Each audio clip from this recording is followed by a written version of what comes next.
Our top news this week: innovative camera accessories maker Tilta has released a new cage and accessories for the Sony FX6.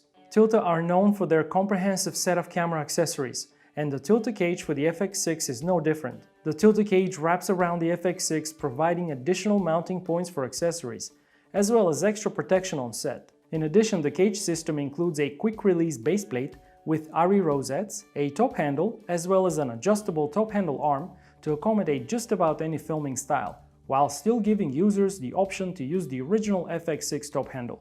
Furthermore, Tilta also offers two different types of battery plates to accommodate either V-mount or gold mount batteries. The RØDECaster Pro has been extremely popular among the video production and podcasting community ever since its release, and Rode microphones have been continuously improving the product with firmware updates. The latest firmware update 2.1.2 is still in beta, but it adds quite a few new features. Such include new soundpad modes, including a swear button for bleeping audio or muting remote callers, a new ASIO driver for Windows, as well as USB MIDI control for those that want to take their podcasting even further, with multi-track sessions and DAW synchronization. Other new features also include support for new languages for the unit, as well as the companion apps such as German, French, Italian, Spanish, Korean, and more. Avid has also released a new update for their Media Composer editing suite. The latest 2021.3 update brings many anticipated improvements as well as adding new features designed to further streamline the editing workflow.